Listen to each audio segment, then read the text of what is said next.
We have all been on the internet. I mean, where do you think you found this video?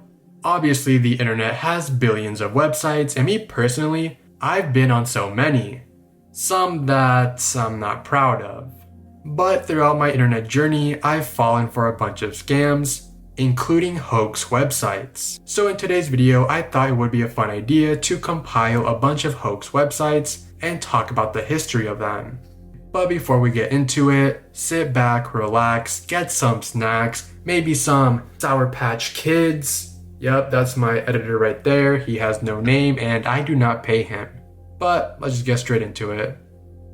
This first website was actually a hoax, but a lot of people thought it was real at the time. It was called manbeef.com, and it claimed to sell human meat online, and the site even had recipes, fake meat products like boneless rump roast and human jerky, and a whole backstory about being a company that started in the 80s and expanded to 15 countries. The people behind it were Chris and Joseph, but they used a fake name, Joseph Christopherson, which was just their two first names combined. They made the website look very legit, and there were sections for products, recipes, shipping info, policies, and even a contact page. And to nobody's surprise, you could not actually buy human meat from this website or anything meat related. The creators said they preferred to deal with customers on a more personal level, which was just part of the joke.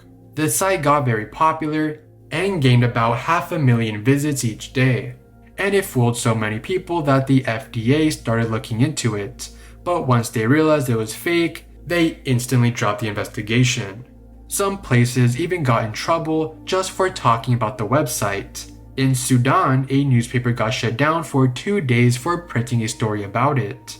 Eventually, on July 14, 2001, the guys behind it admitted it was fake. They never sold human meat, just t-shirts, mugs, and stuff like that. This site stayed up until 2005, but it doesn't get much traffic anymore. In the end, this was just one big funny hoax website and was not meant to be taken seriously. This next website is called Bathe in My Milk. Bathe in My Milk was such a legendary website, and I remember back in the day when I was a little kid, I used to go to this website and bathe in somebody's milk. Back in 2017, this website surfaced on where you can pay to bathe in this woman's milk. The website provides many photos of that same woman bathing a ton of men, including me back in the day. Rest in peace, Mima. Rest in peace. If you scroll down, you could find a contact link that says, if interested, please email me right away. And I bet you after this video, some of you guys will probably go to this website. Well, to be honest, I don't blame you guys because I did the same thing. I'm very curious to where did these photos come from because these are either edited or real. Probably not, but they do look pretty good if they are fake, which they are. And no, it's not AI because these photos first surfaced back in 2017. In case you're wondering what happens if you click the email link, it takes you to this website called truewagner.com that is ran by an LA comedian, Alan Wagner. He would typically make fake websites to promote his shows, merch, and Patreon. He is also known to hang up funny posters around town to promote himself. This isn't only a fake website because he's made more, which I'll cover later in this video. And yeah, I hate to break it to you guys, this website is just a hoax, it's fake, and you cannot bathe in a woman's milk. And in all honesty, if this website was real, I wouldn't even be here right now. I'd be bathing in a woman's milk. Hit me up. Slide my DMs. Okay, don't actually do that. Okay, what am I doing, bro? It's like almost 2 a.m. BonsaiKitten.com was a hoax website created by an MIT student under the alias Dr. Michael Wang Chang. It claimed to teach people how to grow kittens in jars to shape their bodies, mimicking the technique used to mold bonsai trees. Though entirely fake, this site caused outrage, with many believing it was real and contacting animal rights organizations. Even after it was debunked by groups like Snoops and the Humane Society, it continued to draw complaints. The idea was partially inspired by cube-shaped watermelons, which are grown in containers to force their shape.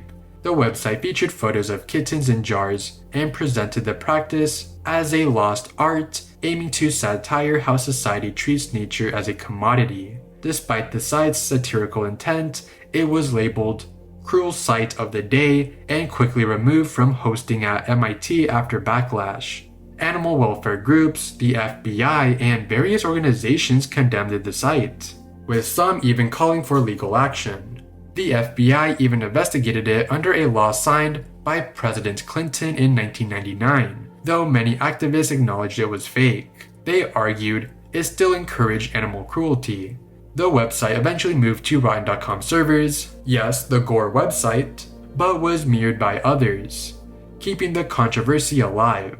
Some updates were added over time, including false claims about cat litter causing brain damage to supposedly aid the art of Bonsai Kittens. The outrage surrounding the site led to spam petitions and email campaigns, many of which spread internationally, often to people unfamiliar with English, which made them believe that the websites were real. On a completely different side note, in 2021, the site inspired a sculpture by artist Ava and Franco Matz featuring a taxidermy cat in a glass jar. Thisman.com is a website that asks you if you have seen this man. The photo reads, "Ever dreamed this man? Every night throughout the world, hundreds of people dream about his face." The article reads, "In January 2006 in New York, the patient of a well-known psychiatrist draws the face of a man that has been repeatedly appearing in her dreams. In more than one occasion, that man has given her advice on her private life. The woman swears she has never met the man in her life. That portrait lies forgotten on the psychiatrist's desk for a few days until one day another patient recognizes the face and says that the man has often visited him in his dreams. He also claims he has never seen that man in his waking life. The psychiatrist decides to send the portrait to some of his colleagues that have patients with recurrent dreams. Within a few months, 4 patients recognize this man as a frequent presence in their own dreams. All the patients refer to him as this man. From January 2006 until today, at least 8,000 people have claimed to have seen this man in their dreams, and in many cities all over the world. At the moment, there is no ascertained relation or common trait among the people that have dreamed of seeing this man. Moreover, no living man has ever been recognized as resembling the man of the portrait by the people who have seen this man in their dreams. The aim of this website is to help those who have seen this man in their dreams and to foster communication among them, and to understand who this man is and why does he appear in so many people's dreams. And if it wasn't obvious enough, this website is fake. Nobody has ever dreamed of this man. And if you claim that you have, then you're lying. And in case you're wondering, where did this photo actually come from? Well, it was actually a screenshot from one of my older videos. I'm just kidding. It was actually drawn back in 2008 by Andrea Nutella. Sorry if I mispronounced your name. BorisTestKnobs.com is a hoax website that surfaced back in 2020. The website says, "I will test knobs free no matter what. Even if the mayor tells me to stop it, he doesn't know anything about what I can do. He is a dumb fuck, and his children will never learn anything in school." For whatever reason, the way he tests these knobs is by rubbing his forehead on them. As we know, this is a hoax website, and on the bottom it provides a link to contact him. And what do you know? It's another Alan Wagner website. I really love his hoax websites because on how silly they are. Not only that, I love how all of his websites have that early 90s internet aesthetic. RentAHitman.com is a satirical website created by Bob Hines in 2005.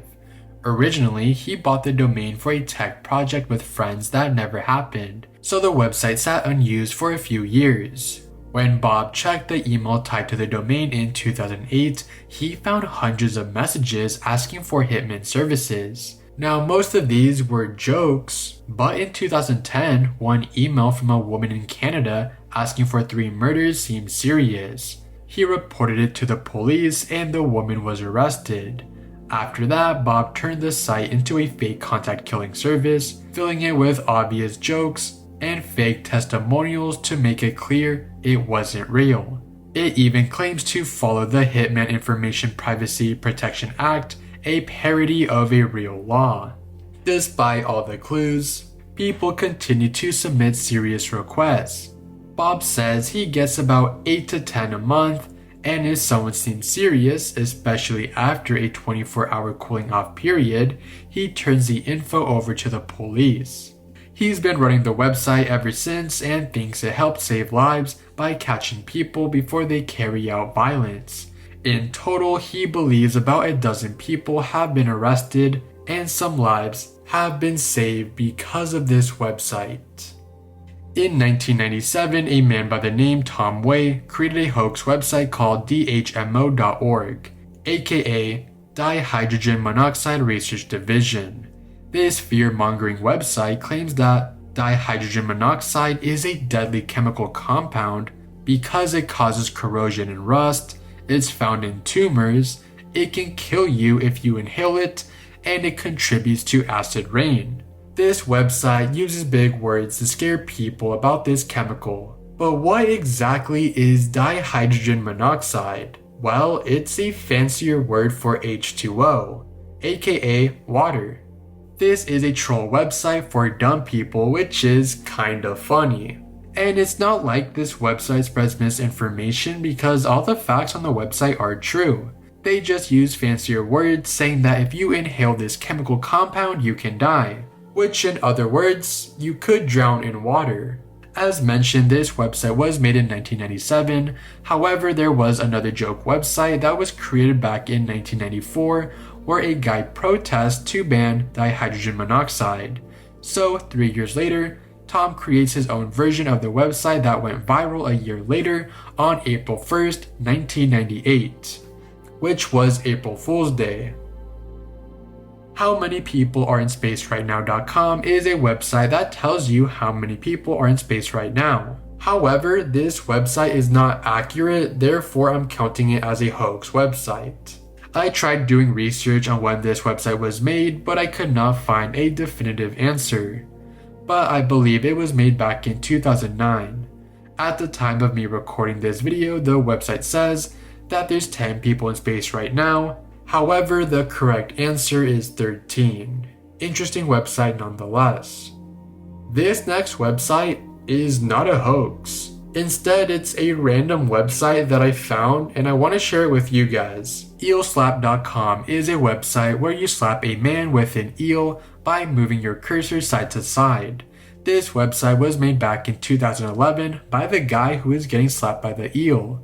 However, there isn't much information on the guy behind the website other than a buy me a coffee link where you can donate money. I just heard about this website, but apparently this website was huge back in the day because his buy me a coffee page says, "Hi, over 50 million people have slapped me in the face with an eel and all I got was a massive server bill. So if you want to thank me for hours of enjoyment and for being your virtual punching bag for so many years, consider buying me a coffee or something stronger."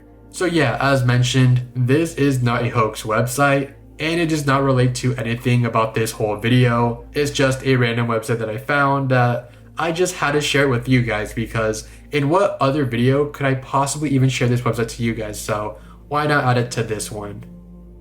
Thank you guys so much for watching till the end of the video. It truly does mean a lot to me, and if you guys like the video, please like and subscribe. It truly does mean the world to me. And also, I think I should mention this, but I will be going to VidCon, so if you're there, do not say hi to me. I'm just kidding. Feel free to come up to me to take a picture, and I will be walking around with other YouTubers in my niche, so cool group photo, I guess. But yeah, thank you so much, and if you enjoyed this video, you will love this one right here, which is one of my personal favorites, and I'll see you guys in my next video. See you guys.